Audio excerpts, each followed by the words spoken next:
bikers walked into a late-night bar, thinking they'd found easy prey in a famous rapper taking a break after a performance. What they didn't know was that Snoop Dogg wasn't just any rapper. He was a cultural icon with significant influence over the community, someone who had used his platform to inspire and affect change. By the end of the night, the Hells Angels MC would learn a brutal lesson about picking the wrong target, and their leader would face a revelation that would change everything. This is the story of how a notorious biker gang messed with the wrong rapper, and how one man's courage transformed an entire community. Before diving back into the story, tell us where you're tuning in from. And if this story touches you, make sure you're subscribed, because tomorrow I've saved something extra special for you. The dim lights of Snoop's Groove Bar cast long shadows across the nearly empty parking lot. Snoop Dogg sat at the bar, his signature dreadlocks hanging loosely around his shoulders, still wearing his performance gear after a grueling show. His relaxed demeanor belied the influence and determination that had made him a household name and a community leader. "You really should go home and rest, man," DJ Dre said, sliding onto the stool next to his friend.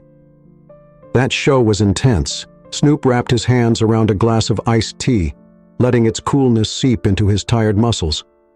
"I will just need a moment to decompress first." The bar was quiet at this hour, populated by the usual mix of night shift workers and late-night revelers. Vanessa, the young bartender who left a high-flying career for a more grounded life, moved gracefully between patrons, serving drinks and taking orders. "That beat you dropped tonight?" DJ Dre continued, his voice low. "If you hadn't brought the house down with that bass, we'd all be in for a quiet night." Snoop smiled. "We all did our part," though he replied, though they both knew his influence had turned the tide for many in the crowd. The peaceful atmosphere of the bar shattered with the distant rumble of motorcycles. The sound grew louder, echoing off the buildings until 6 bikes pulled into the parking lot, their chrome gleaming under the bar's neon lights. The riders, clad in leather vests emblazoned with a snarling fox emblem, dismounted with practiced intimidation. Vanessa froze mid-pour, the bottle trembling slightly in her hand. Joe, the bar owner, emerged from behind the counter, his weathered face creasing with concern as he watched the bikers approach. The leader pushed through the door first, his salt and pepper beard and cold eyes marking him as someone used to commanding fear and respect. The patch on his vest read, "Fox, President of the Hells Angels MC." Behind him came his enforcer, a mountain of a man everyone knew as Tank, followed by 4 other members whose reputations for violence preceded them. Snoop didn't move, didn't even turn around, but his posture shifted almost imperceptibly. His years in the spotlight had taught him how to read a room, how to handle threats with a calm authority that came from understanding his influence. Well, Fox's voice carried across the bar. "Looks like we found ourselves a nice quiet spot for a late-night snack." The bikers spread out, claiming territory. Tank knocked over a chair as he passed, making several patrons jump. Another member known as Razor ran his fingers along the bar as he walked, knocking over glasses. "Can I get you gentlemen something?" Vanessa asked, her confidence cracking slightly under their predatory stares. Fox's smile didn't reach his eyes. "Sure thing, sweetheart. Why don't you start by telling me what a pretty thing like you is doing in a place like this?" DJ Dre tensed beside Snoop, but Snoop placed a calming hand on his friend's arm. "Not yet, wait, I'm just doing my job," Vanessa replied, taking a step back. "If you'd like to order." "Your job?" Snake, Fox's right-hand man, laughed. "Honey, with looks like that, you should be doing something a lot more interesting than serving drinks to these folks." An elderly couple in the corner booth tried to quietly gather their things, but Ghost, the silent member of the gang, moved to block their exit. "Leaving so soon?" he asked, his quiet voice somehow more menacing than Fox's swagger. "Leave them alone." The words, soft but firm, cut through the tension. All eyes turned to Snoop, who hadn't moved from his spot at the bar. He took another sip of his tea, still not turning around. Fox's eyes narrowed as he approached Snoop. "What was that, buddy?" Now Snoop turned, meeting his gaze with calm confidence. His striking features and natural grace caught Fox off guard for a moment, but he quickly recovered, letting his eyes roam over Snoop with obvious intent. "I said leave them alone," Snoop repeated, They're just trying to enjoy their evening in peace." Tank moved closer, cracking his knuckles. "Looks like we've got ourselves a brave little rapper here, boss." Fox smirked, leaning against the bar next to Snoop. "You know what happens to people who don't mind their own business in this town." Snoop's lips curved into a slight smile that didn't reach his eyes. "Do you know what happens to people who mistake kindness for weakness?" The air in the bar grew thick with tension. DJ Dre began to stand, but Snoop's hand on his arm kept him seated. Joe reached for the phone behind the counter, but Fox's sharp glance stopped him. "You've got quite a mouth on you," Fox said, his voice dropping to a dangerous growl. "Someone ought to teach you some respect." "Years in the music industry taught me plenty about respect," Snoop replied calmly. "It also taught me the difference between real leaders and boys playing dress-up on motorcycles." The words hung in the air like smoke.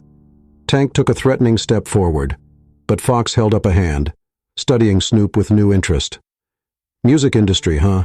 Fox's smile turned predatory. "Well, well. Looks like we've got ourselves a real celebrity here, boys." Razor laughed, the sound sharp and ugly. "What did you do over there, buddy? Hand out mixtapes?" "I've used my music to speak for those without a voice," Snoop said simply. "To educate, to unite, to heal." The implications of those last 3 words weren't lost on Fox. His eyes narrowed as he reassessed the man before him, noting for the first time the way Snoop held himself, the calculated awareness in his gaze. "You're out of your element here, rapper," Fox said softly. "This isn't your stage." Snoop set his glass down carefully. "You're right. This is a place where people come to unwind, to share moments after long days or nights. And right now, you're disturbing that peace." "And what are you going to do about it?" Tank demanded, taking another step closer. Snoop finally stood, his movements fluid and controlled despite being dwarfed by Tank's massive frame. He showed no sign of intimidation. "I'm giving you a choice," he said, his voice carrying across the now silent bar. "You can leave now, enjoy your evening somewhere else, and we can all go about our lives, or you can make this difficult. And we'll see exactly what kind of influence I have these days." The Hells Angels exchanged glances, their earlier confidence wavering slightly in the face of Snoop's calm authority. Even Fox seemed unsure for a moment, though he masked it quickly with a harsh laugh. "You hear that, boys?" he called out. "The little rapper thinks he can take on the Hells Angels." But something had shifted in the atmosphere of the bar. The other patrons, who had been cowering moments before, began to sit up straighter. Joe's hand moved away from the phone, his expression hardening with resolve. Even Vanessa stood taller, drawing strength from Snoop's unwavering presence. Fox leaned in, his voice dropping to a whisper meant only for Snoop. "You've got no idea what you're starting here, buddy." Snoop met his gaze steadily. "Neither do you." Fox's smirk faltered for just a moment as he studied Snoop's unwavering gaze. The tension in the bar crackled like electricity before a storm. Tank shifted his weight, his massive frame casting a shadow over the bar as he moved closer to his boss. "You think being a celebrity makes you tough?" Fox's voice carried a dangerous edge. "This isn't a concert, buddy. This is our territory." Snoop remained perfectly still, his posture relaxed, but alert. Territory. This is a bar where people come to enjoy music, talk, and rest after long shifts. The only ones making it a war zone are you and your crew. Snake stepped forward, his leather vest creaking. "Boss, let me show this rapper what happens when people don't know their place." "Stand down," Fox commanded, raising a hand without taking his eyes off Snoop. "Our little hero here deserves a proper lesson in respect." DJ Dre stood up slowly, his voice steady despite his racing heart. "Snoop, maybe we should." "It's okay, Dre," Snoop said calmly. "Why don't you help Vanessa get the elderly couple to safety? Mr. and Mrs. Jenkins shouldn't have to deal with this nonsense during their anniversary night out." The way Snoop took control of the situation without raising his voice or showing fear seemed to unnerve the bikers more than any challenge could have. Ghost, usually silent, spoke up from near the door. "Boss, something's not right about this one. The way he carries himself." Fox cut him off with a sharp gesture. "I don't care if he's the king of hip-hop. Nobody talks to us like this in our town." "Your town?" Snoop's voice carried a hint of amusement. "I've spent years lifting up this town, speaking at schools, organizing community events, and helping the youth find their voice. What have you done except intimidate people who are just trying to live their lives? Razor knocked over a glass, sending liquid spreading across the bar. Listen to him acting all high and mighty just because he's famous. Platinum albums? Sold-out tours? And I didn't just entertain. Snoop interrupted quietly. I've used my platform to empower communities, to give back, to heal the wounds of neglect and violence. I've seen what fear does to a community, and I've fought against it with every lyric I've written. The bar fell silent as his words sank in. Even Fox seemed to understand they'd stumbled into something far more complicated than a simple late-night intimidation. You think fame makes you untouchable? He growled, but there was a note of uncertainty in his voice. No, Snoop replied. Influence makes me clear-headed. Experience makes me capable. And compassion makes me willing to give you one last chance to walk away before this gets unpleasant. Tank let out a harsh laugh. Unpleasant? There's 6 of us and 1 of you, boy. Numbers don't mean much when you don't know what you're dealing with, Snoop said, echoing the wisdom he'd learned from his community work. Just like those kids you see on the streets every day, everyone thought they were lost causes. But knowing where to apply pressure, understanding people, and having a steady hand under pressure, that's what makes the difference between chaos and peace. His words carried a subtle warning that wasn't lost on the bikers.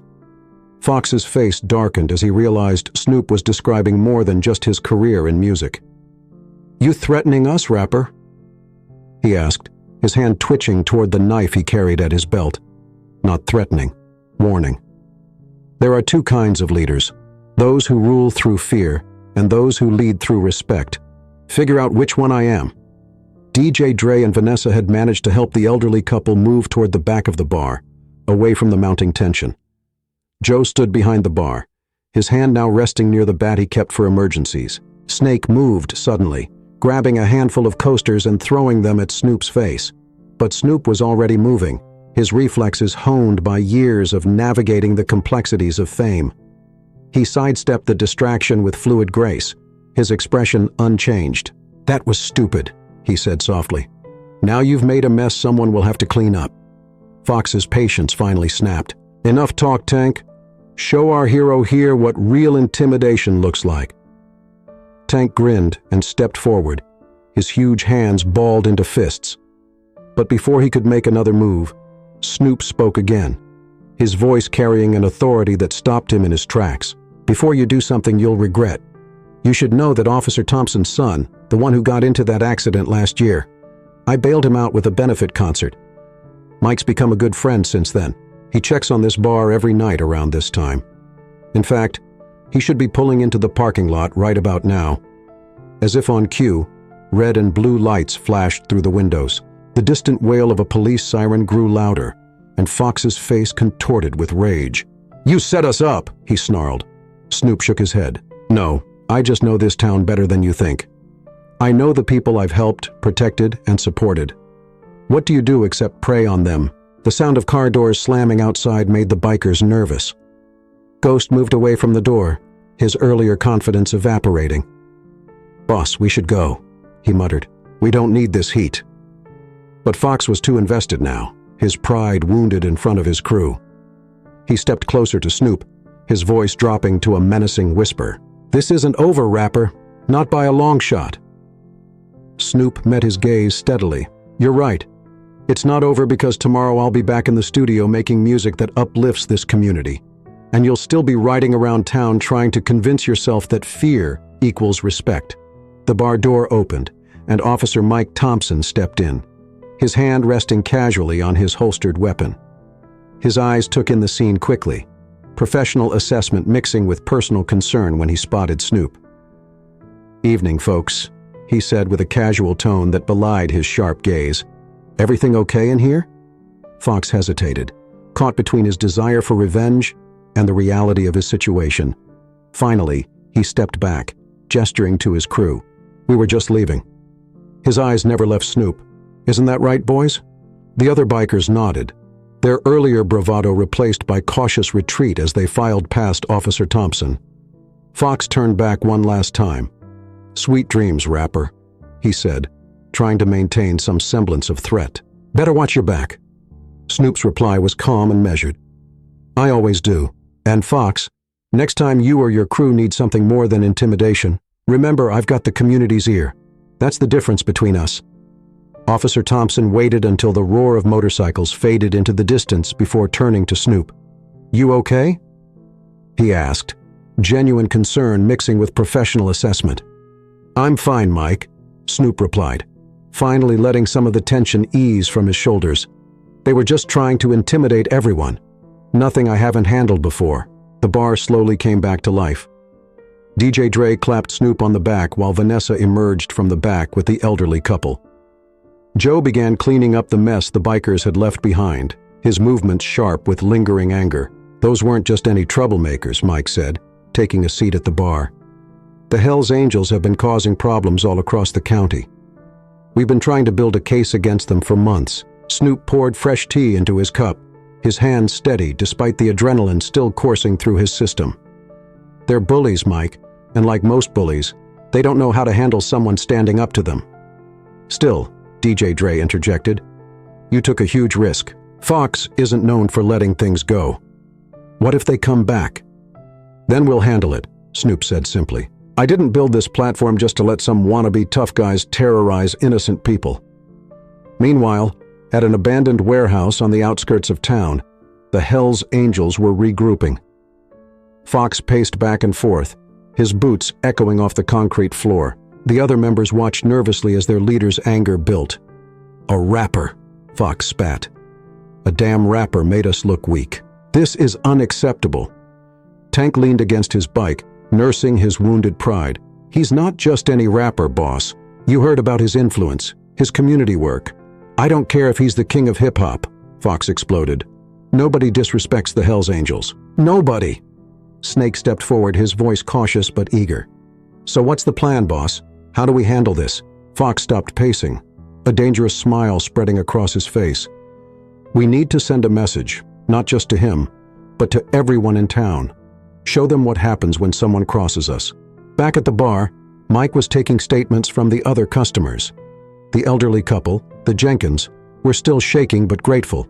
That young man, Mrs., Jenkins said, patting Snoop's hand. He reminds me of our grandson, always standing up for what's right, with the same quiet strength. Mr. Jenkins nodded, never having seen anything like it. Didn't raise his voice, didn't make any threats, just stood there like he knew exactly what he was doing. That's because he did, Mike replied, finishing his notes. Snoop's got more influence than those bikers could dream of. They just didn't realize it. Joe approached with fresh drinks for everyone. I've owned this place for 20 years, he said, shaking his head. Never had trouble I couldn't handle. But tonight was different. If you hadn't been here, Snoop. But I was here, Snoop interrupted gently. And I'll be here again. This is my community too, Joe. I'm not going to let anyone threaten it. Vanessa, still slightly pale but recovering her composure, sat down next to DJ Dre. The way they looked at us like we were prey or something. But you didn't seem scared at all, Snoop. Fear is a choice, Snoop explained, remembering his journey in the music industry. Fear gets people stuck. You learn to channel it, using it to sharpen your focus instead of letting it paralyze you. Mike's radio crackled, and he stepped away to respond. When he returned, his expression was grim. That was the station. The Hells Angels have been linked to a string of incidents across 3 counties. Vandalism, assault, extortion. We've never had enough evidence to make anything stick until now. DJ Dre said hopefully, maybe. But Snoop, you need to be careful. These guys, they don't play by any rules, and Wolf's got a reputation for holding grudges. I know the type, Snoop replied, thinking back to his time in the industry.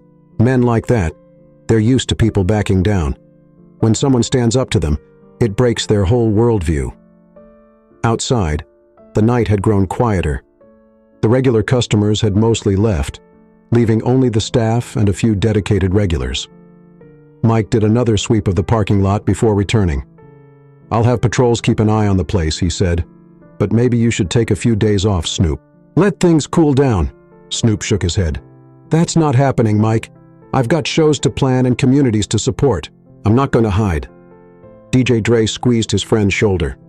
At least let me drive you home tonight. Safety in numbers, right? Before Snoop could respond, the bar's phone rang. Joe answered it, his face darkening as he listened. After a moment, he handed the phone to Snoop. "It's for you," he said quietly. Snoop took the receiver, already knowing who it would be. Fox's voice came through, dripping with false courtesy. "Just wanted to make sure you got home safe, rapper," he said. "It's a dangerous world out there. Never know what might happen to someone who doesn't understand their place in the food chain." Snoop's voice remained steady. "Is that really why you called, Fox? To show me you can find a phone number?" "I'm not impressed." There was a pause. Then Fox's tone changed, becoming harder. "You humiliated us in front of everyone. That doesn't end well for people." "Let me be very clear," Snoop replied, his voice taking on the same tone he'd used on stage before massive crowds. "If you or your crew come near this bar again, if you threaten these people or try to intimidate them, you'll learn exactly what a community united behind one man can do. Think about that." He hung up before Fox could respond, looking up to find everyone staring at him. Mike shook his head in admiration. "You really don't back down, do you?" "Can't," Snoop said simply. "The moment you start backing down is the moment they win, and I didn't become who I am to let bullies win here at home." Quiet. But as he gathered his things to leave, Snoop couldn't shake the feeling that this was just the beginning. Fox wouldn't let this go. His type never did. The question wasn't if he would retaliate, but when and how. And when he did, Snoop would be ready, with the full weight of the community behind him. The next morning, Snoop Dogg walked into his recording studio, his alertness undimmed despite the previous night's events. The studio was already buzzing with activity, and his manager, Dwayne, approached him immediately, concern etched on his face. "Heard about what happened at Snoop's Groove Bar," he said, falling into step beside Snoop. "Word travels fast in this industry. You okay?" "I'm fine," Snoop replied, adjusting his headphones as he walked. "Just another night at the bar." "The Hells Angels aren't just another group of troublemakers," Dwayne warned. "Last month they put 3 people in the hospital. Convenient that none of the victims would press charges." Before Snoop could respond, the studio door burst open, and his crew rushed in with a young man on a stretcher, his face bloody and bruised. Vanessa, who had taken a break from bartending to help at the studio, moved quickly to assist. "What do we have?" Snoop asked, switching instantly into a mode of leadership and care. "Male, mid-20s, found beaten behind Charlie's Club," one of the crew reported. "Multiple contusions, possible internal injuries." He said something about wolves before he lost consciousness. Snoop and Vanessa exchanged knowing looks as they began working on the patient. The timing was too perfect to be a coincidence. Meanwhile, across town at the Hells Angels warehouse, Fox was holding court with his inner circle. Maps and photographs were spread across a makeshift table, including several of Snoop entering and leaving the studio. "He works late at the studio mostly," Snake reported. "Usually stops at Snoop's Groove Bar after his sessions. Lives in that gated community off Sunset Boulevard." Fox studied the photos, his jaw tight. "The cop Thompson. How often does he check on the bar?" "Regular patrols every couple of hours," Ghost answered. "More frequently since last night. He's got other officers watching too." "They're trying to box us in," Tank growled. "Make us look weak?" Fox slammed his fist on the table. "We're not weak, and by the time we're done, everyone in this town will remember why they fear the Hells Angels." Back at the studio, Snoop and Vanessa had stabilized their patient. The young man's injuries told a clear story of calculated violence, meant to send a message. 3 broken ribs, Vanessa said quietly, as they updated the charts. Defensive wounds on his arms, they wanted him to suffer. "They wanted him found," Snoop corrected. "This is Fox's way of responding to last night, showing what happens to people who don't fall in line." Dwayne joined them, reviewing the patient's scans. "Police are on their way to take a statement, but I doubt he'll talk." "Fear is a powerful motivator, so is courage," Snoop replied. "And it only takes one person standing up to change things." The day progressed with its usual studio sessions and routine meetings, but there was an undercurrent of tension. Word had spread about the confrontation at Snoop's Groove Bar, and Snoop could feel eyes on him as he moved through the corridors. During his break, he found Vanessa in the lounge, clutching a coffee cup with trembling hands. "They spray-painted wolves on my car," she said without preamble. "Red paint like blood." The security cameras mysteriously stopped working last night. Snoop sat down beside his friend. "I'm sorry, Vanessa. This is because of me." "No," Vanessa's voice strengthened. "This is because of them. Because they think fear gives them power. But you showed everyone something different last night." Before they could continue, their phones beeped simultaneously. Another emergency was rolling in. As they rushed back to the studio, they found 2 more victims with similar injuries to their morning patient. "This is just the beginning," Mike Thompson said, arriving to take statements. "Fox is establishing his reach, showing he can hurt people connected to you, Snoop." Snoop worked efficiently as he treated the new victims, his mind racing. Fox was escalating faster than he'd expected, which meant he was rattled. Men like him couldn't handle their authority being questioned. "We need to end this," Mike continued, "but without witnesses willing to testify. Then we make them feel safe enough to testify," Snoop said, finishing a suture. "Show them they don't have to be afraid." As his session wound down, Snoop noticed an increased police presence around the studio. Mike had assigned plainclothes officers to watch the exits, but Snoop knew it wouldn't be enough. The Hells Angels were sending a message, and they wouldn't stop until someone sent one back. In the locker room, he changed out of his performance gear, checking his phone to find several missed calls from Joe. The bar had received multiple threatening visits throughout the day. Nothing overt, just Hells Angels members coming in, ordering drinks, leaving without paying, testing boundaries. "You're not going to the bar tonight, are you?" Dwayne asked, watching Snoop gather his things. "Of course I am," Snoop replied. "That's exactly what Fox expects. He's trying to isolate us, make us change our routines out of fear. The moment we do that, he wins." "At least let me come with you," Vanessa insisted. "Safety in numbers." Snoop smiled at her loyalty. "No, go home. Be safe. I need to know you're not in the line of fire." As Snoop left the studio, he could feel eyes watching him from the shadows. Fox's surveillance, no doubt. Let them watch, he thought. Let them see that their intimidation tactics wouldn't work. The night air was cool as he walked to his car, his senses alert for any threat. In the music industry, he'd learned to trust his instincts, to read the signs of impending danger. Right now, those instincts were telling him that Fox was planning something big. The question was, would he be ready when it came? Snoop's Groove Bar was unusually quiet when Snoop arrived. Only a few regulars occupying the booths, and Vanessa's usually bright smile was strained as she served drinks. The young bartender hurried over when Snoop entered. "They've been in and out all day," she whispered, glancing nervously at the door.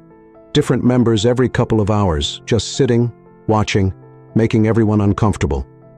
Snoop took his usual seat at the bar, noting the fresh scratches on its surface, deliberate marks left by knife tips. Joe emerged from the kitchen, relief washing over his weathered face. "Thank God you're here," he said quietly. "They've been asking about you, especially Fox." He came in around noon, sat in your spot for an hour just staring at everyone. "He's trying to establish dominance," Snoop replied, accepting a glass of tea. "Show everyone that he controls the space." A motorcycle roar filled the night, then another. The sound grew louder until 3 bikes pulled into the parking lot. Through the windows, Snoop recognized Snake, Ghost, and Razor, dismounting their motorcycles. "Should I call Mike?" Joe asked, reaching for the phone. "Not yet," Snoop said calmly. "Let's see what they want." The bikers entered with deliberate swagger, metal chains jingling from their belts. Snake's lips curled into a sneer when he spotted Snoop. "Well, look who it is," he drawled. "Our favorite rapper, right where Fox said he'd be." Snoop didn't turn around, just continued sipping his tea. "Your boss sent you to do his dirty work, Snake. That's not very leadership-like of him." Ghost moved to one side of the bar, while Razor took the other, effectively boxing in the few remaining customers. Snake approached the bar, standing too close to Snoop. "Boss just wanted us to deliver a message," Snake said, his voice dropping to a menacing whisper. "See what happened last night? That was just a warm-up. Now, We're going to show you what happens when someone really makes us angry by threatening innocent people." Snoop finally turned to face him. "That's not strength, Snake. That's cowardice." Snake's face darkened. He reached out suddenly, grabbing Snoop's arm. But before his fingers could tighten, Snoop moved with lightning speed. In one fluid motion, he twisted Snake's hand against the bar, applying pressure to specific points that made him gasp in pain. "Fun fact about community leaders," Snoop said quietly, maintaining the hold. "We know exactly where every nerve cluster is, every pressure point, every way the human body can experience pain, and how to stop it." Ghost and Razor started forward, but Snoop's voice stopped them. "Think carefully about your next move. Your friend here has 3 seconds before these nerve endings start sending signals his brain won't enjoy." Snake's face had gone pale, sweat beading on his forehead. He nodded frantically. Snoop released him, and he stumbled backward, clutching his hand. The other bikers watched with a mix of shock and newfound wariness. Now, Snoop stood slowly, his movements measured. You can tell Fox that if he wants to send a message, he should deliver it himself. Playing these intimidation games just proves what everyone already knows. He's losing his grip. "You're dead," Razor snarled, taking a step forward. "You hear me, dead?" "No." Snoop's voice carried clearly through the bar. "I'm not dead. I've survived the industry. I've seen the worst of humanity, and I've used my voice to heal and unite. You think your threats scare me?" He walked toward Razor, who unconsciously took a step back. "You want to know what real fear is? It's standing up for what's right when everyone expects you to back down. That's real pressure. This," he gestured around the bar, "this is just sad men trying to feel powerful." The bikers exchanged uncertain glances. This wasn't going according to plan. Snake was still flexing his hand, trying to shake off the lingering pain. "Fox is not going to let this go," Ghost warned, speaking for the first time. "I'm counting on it," Snoop replied, "because sooner or later he's going to realize that fear only works when people allow it to. And I stopped being afraid a long time ago." Just then, red and blue lights flashed outside. Mike Thompson's patrol car pulled into the parking lot, followed by 2 others. "That would be my backup," Snoop said calmly. "I suggest you leave before Officer Thompson decides to run your license plates. I hear there are quite a few outstanding warrants floating around." The bikers retreated, their earlier bravado replaced by barely concealed fury as they mounted their bikes. Snake turned back for one last threat. "Fox is going to hear about this, and when he does, Snoop interrupted. "Remind him what I said about delivering messages himself. I'll be here tomorrow night, same time. If he wants to settle this, he knows where to find me." The motorcycles roared to life, and the Hells Angels rode off into the night. Inside, the remaining customers burst into applause. Joe let out a long breath while Vanessa wiped tears of relief from her eyes. Mike entered the bar, hand resting casually on his holstered weapon. "Everything okay here?" "For now," Snoop replied, returning to his tea. "But tomorrow night, Fox will come himself, and then we'll see what the Hells Angels are really made of." As he spoke, his phone buzzed with a text from Dwayne. "ER just got 2 more victims. Fox is escalating. Be careful." Snoop closed his eyes briefly, centering himself. The game was changing, and tomorrow would bring either an end to Fox's reign of terror or the beginning of something much worse. The Hells Angels warehouse erupted in chaos as Snake, Ghost, and Razor reported back to Fox. The gang leader's face twisted with rage as he listened to their account of the confrontation at Snoop's Groove Bar. "He made you look like amateurs," Fox snarled, pacing the concrete floor. "A rapper. A damn rapper. Embarrassed my best men." "Boss, he's not just any rapper," Snake protested, still flexing his hand. "The way he moved, the things he knows about pressure points and nerves. He's got training we've never seen before." Tank emerged from the shadows, his massive frame blocking the dim light. "Then we hit him where training doesn't matter. Numbers. Overwhelming force." Fox stopped pacing, a dangerous smile spreading across his face. "No, he wants me to come to him." "Fine, but we're doing this my way. Call everyone in. Tomorrow night we show this town what happens when someone challenges the Hells Angels." Across town at Snoop's recording studio, The atmosphere was tense but vigilant. Snoop worked with heightened awareness. Every new face a potential message from Fox. Every small incident a possible warning. Vanessa hadn't left his side all night, watching her friend with growing concern. "That text I sent you," Vanessa said as they checked on a new track. "Those two victims, they weren't random. Both of them were regular customers at the bar." Snoop nodded grimly. "Fox is targeting people he thinks are connected to me, trying to isolate me by making everyone afraid to be around me." "Is it working?" Vanessa asked, glancing at the nearly empty studio. "No," Snoop replied firmly. "It's just showing everyone what kind of man Fox really is, a bully who preys on the weak." Dwayne called them into his office during their break. The usually composed manager looked troubled. "The community leaders are concerned," he said without preamble. "These attacks, the threats, they're affecting our ability to work. People are afraid to come in." "What are you saying?" Vanessa demanded. "I'm saying be careful," Dwayne replied, looking directly at Snoop. "We support you, but this situation is becoming dangerous. Fox is not just targeting you anymore. He's targeting the whole community." Snoop stood, his voice steady. "That's exactly why this has to end. Tomorrow night, one way or another, it will." As his session ended, Snoop found Mike Thompson waiting by his car. The police officer's face was grim. "We got reports," he said. "Fox is calling in reinforcements, bikers from other chapters, old debts being collected. Whatever he's planning, it's big." "Good," Snoop replied, surprising him. "Let him bring his army. It won't change anything." "You can't face them alone," Mike protested. "I won't be alone," Snoop said. "I learned something in the industry. True strength isn't about having the biggest force. It's about having the right people beside you." He drove home, his mind already planning for tomorrow night. In his apartment, he opened a locked chest he hadn't touched since his early days in the industry. Inside lay awards, photographs of community events, and something else. A small black case containing personal security gear he'd picked up over the years.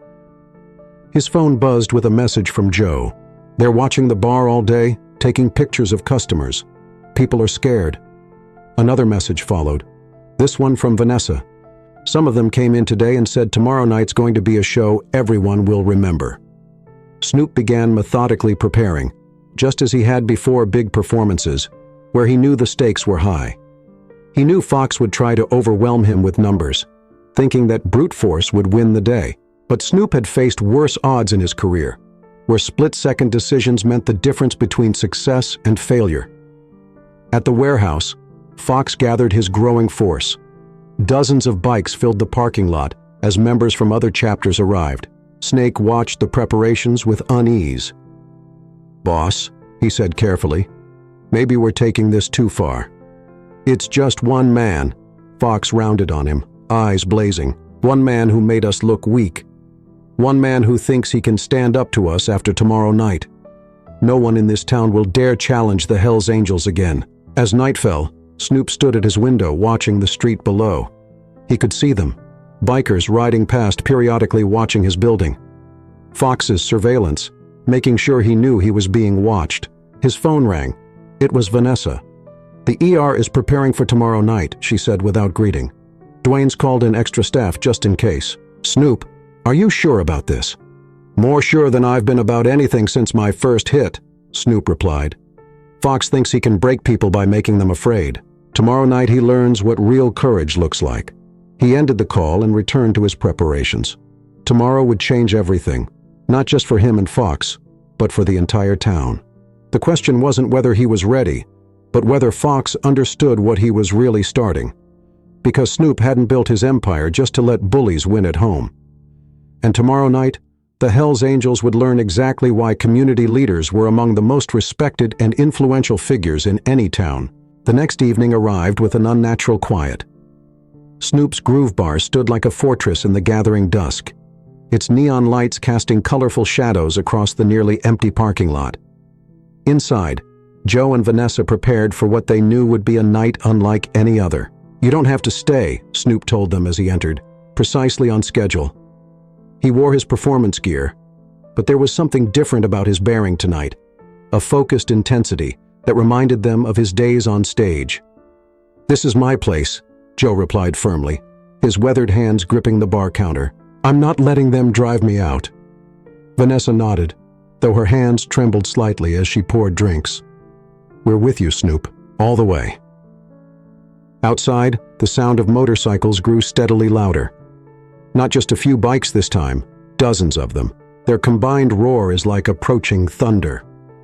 Snoop took his usual seat at the bar, calmly sipping his tea as headlights flooded the parking lot. Mike Thompson's voice crackled over his phone. "I count at least 30 bikes. Fox has called in everyone he knows. My officers are standing by. But stay back unless I signal," Snoop interrupted. "This ends tonight one way or another."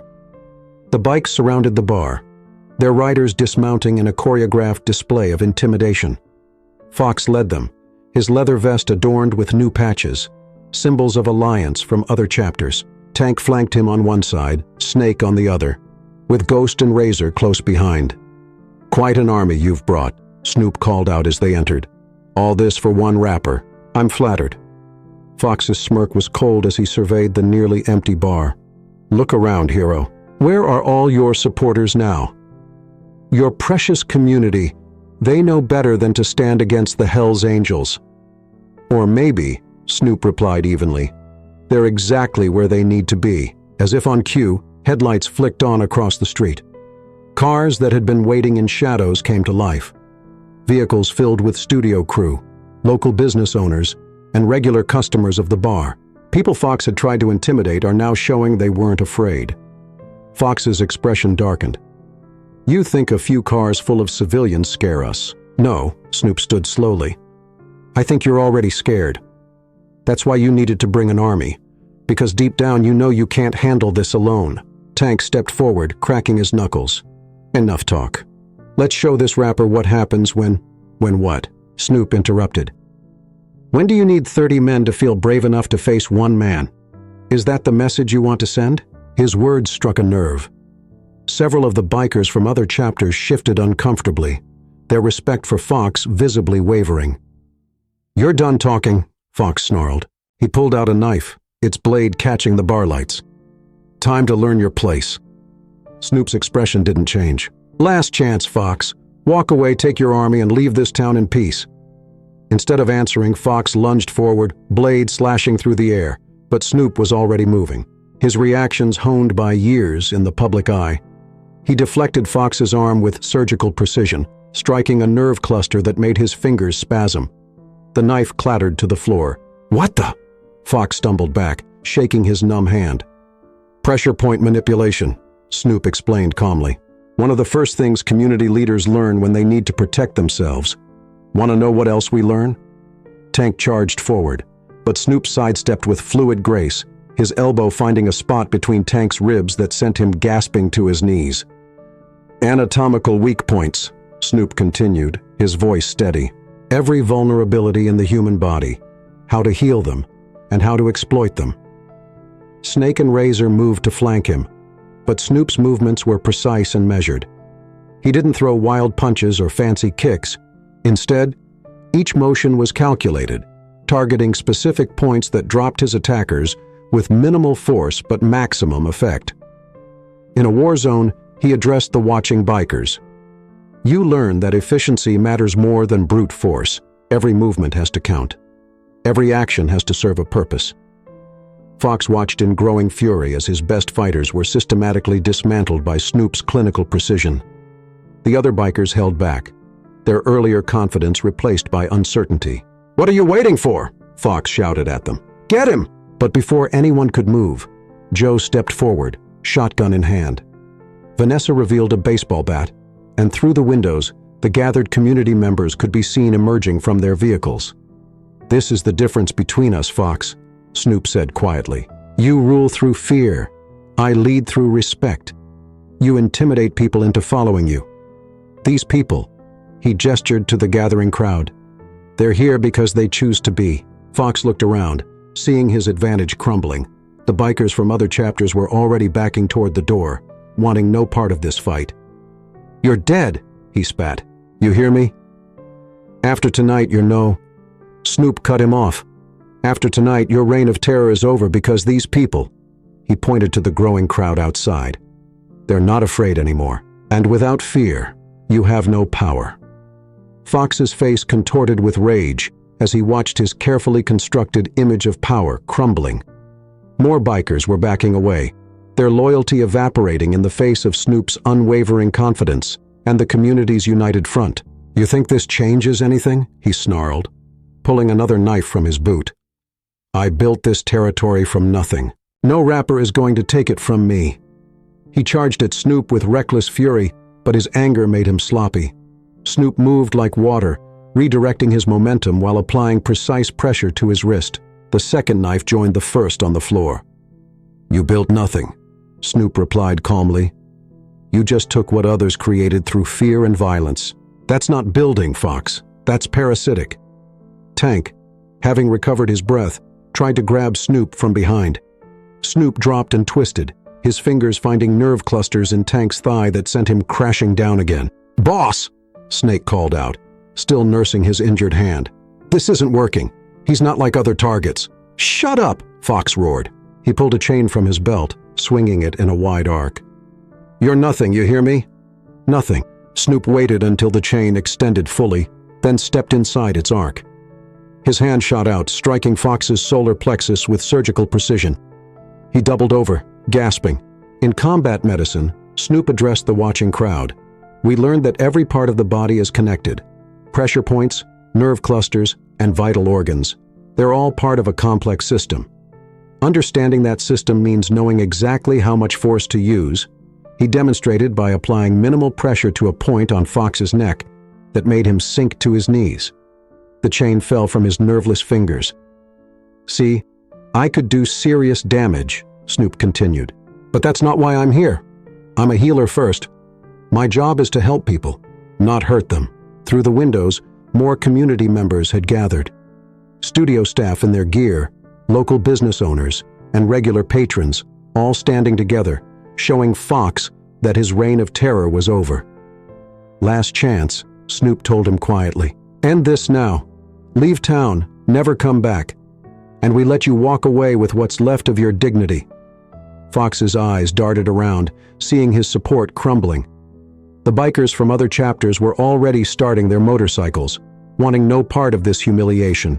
Even his core members were backing away, their fear of him replaced by something new, respect for someone stronger. "You don't know what you're starting," he growled, but his voice lacked conviction. "No," Snoop corrected him. "I'm ending something. Your time here is done, Fox. These people aren't afraid anymore." Officer Thompson chose that moment to enter, several deputies behind him. "Well, this is interesting. I've got reports of disturbing the peace, attempted assault, and criminal threatening. Should I go on?" Fox's face paled as he realized how thoroughly he'd been outmaneuvered. Not only had Snoop beaten him physically, but he'd orchestrated his complete downfall. This isn't over. He tried one last time, but the words sounded hollow, even to his own ears. "Actually, it is," Mike replied, pulling out handcuffs. "We've got witnesses now, lots of them. People ready to testify about everything the Hell's Angels have done. Your reign of terror, it ends tonight." As the police began taking statements, the remaining bikers dispersed, leaving Fox and his core group to face the consequences of their actions. The community members outside began entering the bar, their fear replaced by a new sense of unity and strength. Joe approached Snoop, shaking his head in amazement. "I've never seen anything like that. The way you moved, the control. Community leadership isn't just about making music or giving back," Snoop explained. "It's about understanding people, every strength, every weakness." Vanessa, still gripping her baseball bat, smiled through tears. "You taught us all something tonight. That standing together is stronger than any threat." As Fox was led away in handcuffs, he stopped beside Snoop. "You think this makes you a hero?" he spat. "You've just made yourself a target. There are others who won't take kindly to what happened here." Snoop met his gaze calmly. "Then they'll learn the same lesson you did. Strength isn't about causing fear, Fox. It's about standing up to it." The bar erupted in applause as Fox was escorted out. But Snoop knew this wasn't truly the end. There would be ripples from tonight's events, consequences that would need to be faced. But looking at the united community around him, he knew they would face whatever came together. Because tonight had proven something powerful. That when people stood up to bullies, when they refused to be intimidated, real change was possible. The night wasn't over yet, and there were still loose ends to tie up, but the reign of the Hells Angels was finished, broken not by superior force, but by the courage of one man who refused to back down in a community that found its strength in unity. The aftermath of Fox's arrest transformed Snoop's Groove Bar into an impromptu community center. Police officers took statements while studio staff checked on anyone who needed medical attention. Through it all, Snoop moved quietly, helping where needed, his leadership blending seamlessly with his community spirit. Multiple arrest warrants, Mike informed Snoop as he bandaged Snake's wrist. Despite everything, Snoop couldn't ignore someone needing care. Fox is going away for a long time. The DA's been building a case for months. It just needed witnesses willing to testify. Sometimes people just need to see that standing up is possible, Snoop replied, securing the bandage. Tank refused to meet his eyes, his massive frame somehow smaller in defeat. Snake, waiting for his own transport to jail, watched Snoop work with a mix of fear and confusion. "Why are you helping us after everything?" "Because it's what I do," Snoop said simply. "Being strong doesn't mean being cruel." Vanessa burst through the door, her face flushed with excitement. "You need to see this." She held up her phone, showing social media exploding with videos of the confrontation. It's everywhere. People are sharing their own stories about the Hells Angels, coming forward about past incidents. It's like a dam breaking. But amid the celebration, Snoop noticed Ghost hanging back, his usual silence now tinged with something else. He approached him carefully. "Something you want to say?" Ghost glanced around before speaking softly. "Fox has connections, other chapters, and bigger organizations. They won't let this go." "Is that a threat or a warning?" Snoop asked, studying his face. "A warning," Ghost replied. "What you did tonight, it's bigger than just our chapter. The Hells Angels have a reputation. They can't let someone challenge that and walk away." Before Snoop could respond, commotion erupted outside. A young woman burst into the bar, her face streaked with tears. "Please, you have to help. It's my brother, the other bikers. They're hurting him." Snoop was moving before anyone else could react. Outside, in the dim light of the parking lot, 3 bikers who'd fled earlier were teaching what they thought was a brutal lesson. Their victim, a young man barely out of his teens, was curled on the ground. "That's enough." Snoop's voice cut through the night. The bikers turned, their faces twisting with recognition and hatred. "This isn't your business, rapper," one snarled. "Just sending a message about loyalty." 3 against 1, that's not a message," Snoop replied, moving closer. "That's cowardice." They charged him together, thinking numbers would prevail where Fox had failed. They were wrong. Snoop moved like he was on stage, efficient and precise, wasting no motion.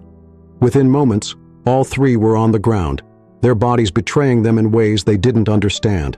"Pressure points and nerve clusters," he explained as he helped the young man up. "The human body is remarkably vulnerable if you know where to strike. Now let's get you inside and checked out." Back in the bar, as he treated the young man's injuries, Mike pulled him aside and got word from the station. "Other Steel Fox's chapters are already calling emergency meetings. This is stirring up a hornet's nest." "Good," Snoop replied, surprising him. "Let them come. Every bully needs to learn the same lesson. Fear only works when people allow it." Joe approached, wringing his hands. "Maybe you should take some time off and lay low until things settle." "No." Snoop's voice was firm. "That's exactly what they want, for people to hide, to change their lives out of fear. I didn't do that in the industry. I won't do it here." As if to emphasize his point, more customers began arriving at the bar. Word had spread about Fox's arrest, and people were emerging from their homes, reclaiming their community spaces. "Besides," Snoop continued, watching the bar fill with life again, "this isn't just about me anymore. Look around. These people have found their courage. They're not going to give that up easily." Vanessa joined them, her phone still buzzing with notifications. The community leaders called. They want to implement new security measures and set up a support system for victims of intimidation. "You've started something, Snoop." "We all did," Snoop corrected her. Every person who stood up tonight, who refused to look away. They're all part of this. But as he watched the celebration unfold, Snoop couldn't shake Ghost's warning. The Steel Wolves were part of a larger network, and tonight's events would have repercussions beyond their small town. His phone buzzed with a text from an unknown number. "You've made some dangerous enemies. Hope you're ready for what comes next." Snoop deleted the message without responding. He'd faced worse odds in the music world, dealt with more dangerous enemies. Whatever came next, he would face it with the same determination that had carried him through years of adversity. The night was far from over, and this victory, while significant, was just the beginning. But looking at the renewed spirit in the bar, the way people held their heads higher and spoke more freely, Snoop knew it had been worth it. Because sometimes the biggest changes start with the smallest acts of courage, like a rapper refusing to back down in a late-night bar. Dawn was breaking over Snoop's recording studio as he finished his first session since the confrontation at the bar. News of the incident had spread like wildfire, transforming his typical studio day into something entirely different. People watched him with a mix of awe and curiosity, while some of his colleagues seemed unsure how to act around him now. 3 more Hells Angels chapters have reached out to the police. Vanessa reported during their break. They're not happy. Some guy named Reaper. He's apparently higher up in their organization. Snoop continued reviewing his tracks, his expression unchanged. They're trying to create fear through reputation. It's a common tactic. This isn't the music industry, Snoop. Vanessa pressed. These guys, they've got connections everywhere. Drugs, weapons, protection rackets. Before Snoop could respond, Dwayne hurried into the break room, his face grave. "We've got incoming trauma. Multiple victims all showing signs of gang-related violence." The studio burst into controlled chaos as emergency services arrived. 4 victims, all regular visitors to Snoop's Groove Bar, had been beaten severely. The message was clear. The Hells Angels' retaliation had begun. They were waiting outside my house. One victim gasped as Snoop treated him. Said, "This is what happens when people stand up to the wrong crowd." Across town at the police station, Mike Thompson was dealing with his own crisis. Reports were flooding in. Businesses vandalized. People threatened. A clear pattern of intimidation spreading through the community. "It's coordinated," he told Snoop when he called to check in. "These aren't just random acts. Someone's orchestrating this, trying to undo everything that happened last night. They want to show that one victory doesn't change anything. They want to show that fear still rules," Snoop replied, his voice steady. That hospital board called an emergency meeting. Snoop stood before the community leaders, still in his studio gear, as they outlined their concerns. "We understand your intentions were good," the chairman began, "but this situation has become dangerous. We're receiving threats. People are afraid to come in." "With all due respect," Snoop interrupted, "people were already afraid. The Hells Angels were already terrorizing this community. The only difference now is that people are talking about it openly." "Be that as it may," another board member interjected. "Perhaps it would be best if you took a leave of absence, just until things settled down." Snoop's response was calm but firm. "The moment we start changing our lives, hiding away because of their threats, is the moment they win. I won't do that." As he left the meeting, his phone buzzed with a message from an encrypted number. "Reaper wants to meet on neutral ground and just talk." He showed the message to Mike, who immediately objected. "It's a trap. These people don't want to talk. They want to make an example of you." "Maybe," Snoop agreed, "but if they're willing to go this far to send a message, they won't stop with just intimidation. Meeting them head-on might be the only way to prevent more people from getting hurt." Back at Snoop's Groove Bar, the atmosphere was tense but determined. Despite the threats, customers still came, maybe fewer than before, but each one an act of defiance against intimidation. "They hit 3 other bars last night," Joe reported, as Snoop took his usual seat. "Places that stood with us broke windows and threatened staff." Vanessa, sporting a black eye from an encounter with unknown assailants, still managed to smile as she served drinks. "But we're still here. That's what matters, right?" Snoop studied the bruise on Vanessa's face, his community spirit and industry experience merging into cold clarity. The Hells Angels were escalating, trying to prove that their power remained unbroken. His phone buzzed again. Meeting tonight, midnight, Old Factory on Mason Street. Come alone, or we start hitting studios next. This time, Snoop replied, I'll be there. Vanessa, reading over his shoulder, grabbed his arm. You can't be serious? This is exactly what they want. No, Snoop corrected his friend. What they want is for everyone to be afraid again, to prove that standing up only leads to more pain. He paused, remembering similar situations in the industry. Sometimes you have to meet force with force, not to fight, but to show you won't be intimidated. As night fell, the tension in the town was palpable. Everyone knew something was coming. The question wasn't if the Hells Angels would strike back, but how hard. Snoop prepared carefully, drawing on both his community leadership and his experience in high-stakes situations. If Reaper wanted to talk, he'd talk. But if he wanted something else, well, he hadn't survived in the music world by being unprepared. The Old Factory loomed ahead, its abandoned shell a perfect setting for what was to come. As Snoop approached, he could sense eyes watching from the shadows. This wasn't just about him anymore. It was about showing everyone that courage didn't end with one victory. The real fight was just beginning. The Old Factory's metal doors groaned as Snoop pushed them open. Moonlight filtered through broken windows, casting strange shadows across rusted machinery. His footsteps echoed in the vast space as he moved with practiced caution, every sense alert. I have to admit, a deep voice called from the darkness. You're either very brave or very foolish to come alone. Reaper emerged from the shadows, tall, lean, with gray-streaked hair and a face marked by old scars. Unlike Fox's theatrical swagger, Reaper carried himself with the quiet confidence of someone used to real power. And you're either very confident or very desperate to risk meeting me like this, Snoop replied, noting the positions of at least 6 other figures in the shadows. After what happened to Fox, Reaper's laugh was surprisingly genuine. He was a useful tool who forgot his place. But you're something else entirely. Rapper turned community leader, taking down an entire Steel Foxes chapter single-handedly. Impressive. If you're trying to recruit me, save your breath, Snoop responded. Recruit you? Reaper moved closer, studying him with cold interest. No. I'm trying to understand you. See what happened at that bar? It's causing problems. Other chapters are getting nervous. People are starting to question things they shouldn't. A figure moved in the shadows to Snoop's left.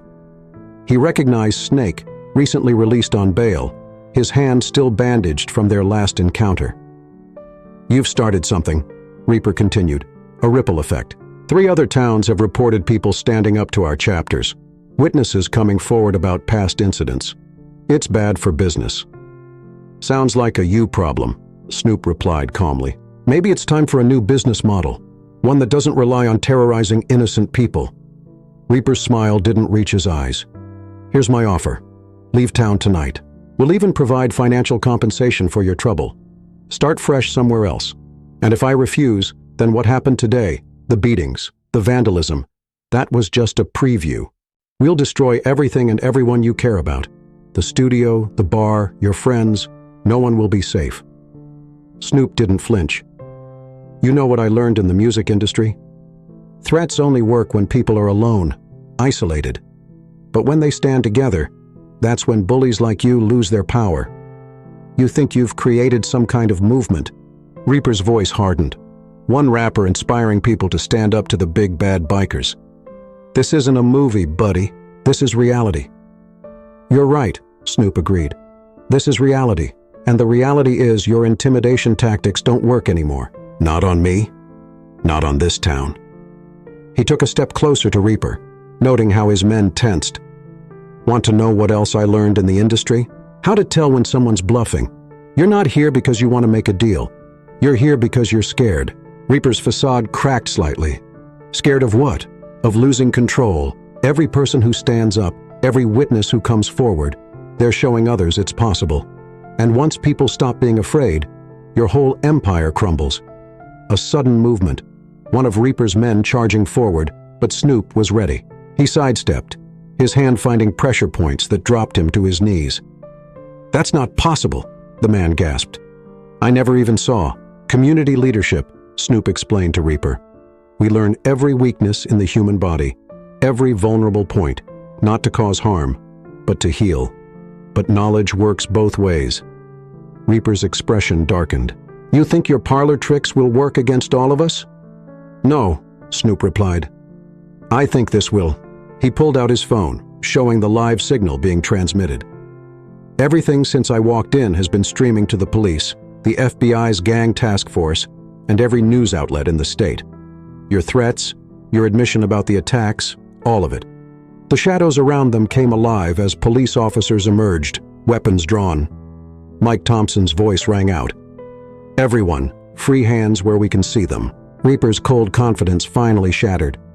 You set us up. No, Snoop corrected him. You did that yourself by thinking fear was enough to keep people in line, by underestimating what people will do when they've had enough of being afraid.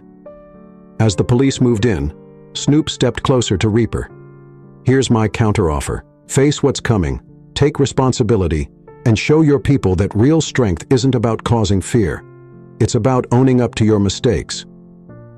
The factory erupted in controlled chaos as officers took control, but Snoop's eyes stayed locked with Reaper's. Two leaders recognizing the end of a battle neither had expected. This one wouldn't end here, but it had fundamentally changed the game.